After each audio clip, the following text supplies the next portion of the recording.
Pues ahí tienen la información, querida audiencia de Sin Censura, más claro ni el agua. Una última pregunta, doctor Valderas, para cerrar.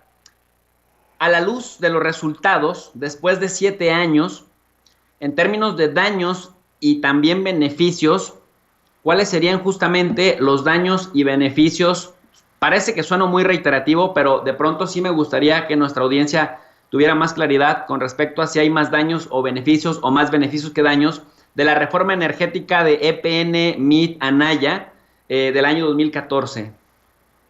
Mira, yo me iría, Jesús, una que me parece la clave de los resultados de esta reforma energética, desastrosa para las finanzas del país, porque Pemex teníamos una balanza comercial petrolera que pasamos de un superávit más o menos entre 2004 y 2012, 2013 todavía, de 20,000 millones de dólares, es decir, 400,000 millones de pesos, con picos en 2006 de 27,000 millones de dólares y en 2011 de 25,000.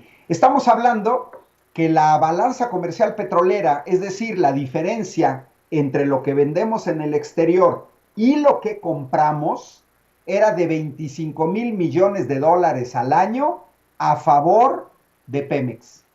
Son 500,000 millones de pesos.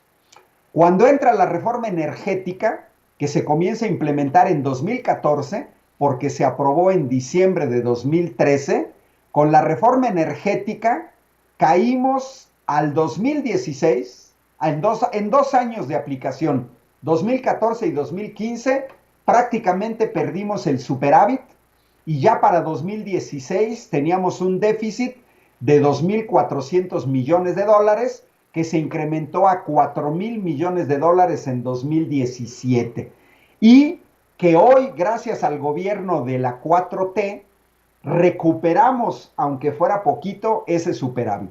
Es decir, la reforma energética significó solo en el sector petrolero la pérdida de 25,000 millones de dólares, 500,000 millones de pesos.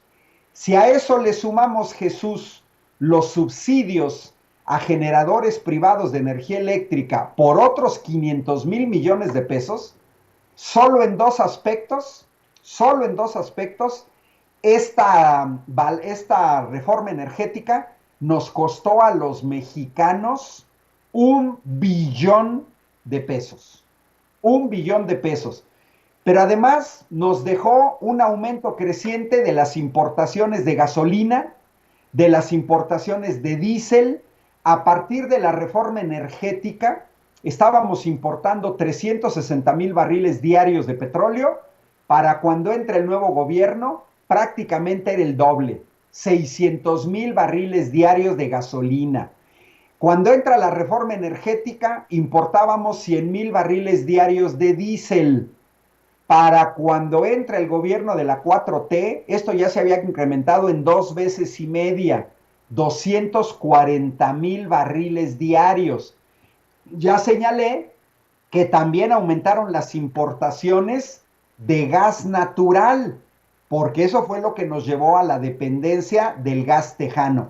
En este caso, partimos prácticamente de ser autosuficientes en gas natural en 1997 a estar importando en 2018 500,000 millones de pies cúbicos diarios de gas. Es decir, Jesús, un verdadero desastre la reforma energética. Equipo abandonado. Ahí está la cuestión de agronitrogenados. Y que no se hagan. Los extranjeros saben que es un negocio enorme la energía.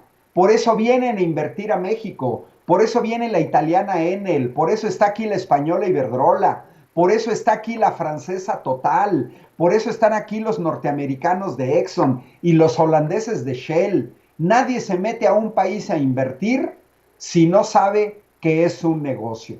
Pero esto ha dejado en el país desempleo, ha reducido los ingresos del gobierno. Antes de la reforma energética, Pemex tenía ganancias antes del pago de impuestos del orden de 70,000 millones de dólares.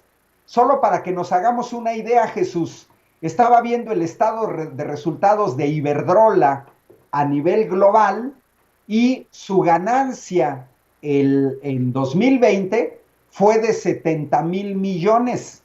Sí, pero de Iberdrola fueron de pesos. Pemex en 2002 eran 70,000 millones de dólares, es decir, 20 veces más de lo que gana una transnacional como Iberdrola. Lógicamente, al reducir ingresos al gobierno, entramos a una pandemia con un déficit de 250,000 médicos, un déficit de 250,000 camas, un déficit de 430,000 enfermeras, un déficit de más de 300 hospitales abandonados, un déficit en la adquisición de medicamentos, un déficit en la adquisición de equipo médico.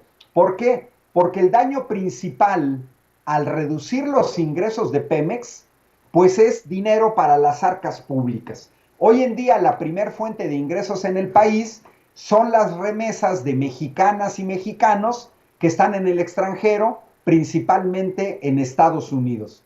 Pero no porque se hayan incrementado las remesas, no, porque nuestra primera fuente de ingresos, que era Pemex, disminuyó los ingresos a partir de la reforma energética. Doctor Ángel Puga Valderas, académico de Querétaro en las facultades de Ingeniería, muchísimas gracias por su lucidez, muchísimas gracias por su pedagogía, por su claridad, pero sobre todo por su honestidad intelectual. ¿En dónde lo puede encontrar nuestra audiencia, doctor? Mira, en mis redes sociales, Jesús, Ángel Valderas con B grande, me pueden encontrar en mi canal de YouTube, me pueden encontrar en Twitter, me pueden encontrar en Facebook, Ángel Valderas. Muchísimas gracias, muy buenas noches y siempre estas son las puertas abiertas de su nueva casa, doctor. Hasta luego, Jesús, saludos a tu público de Sin Censura.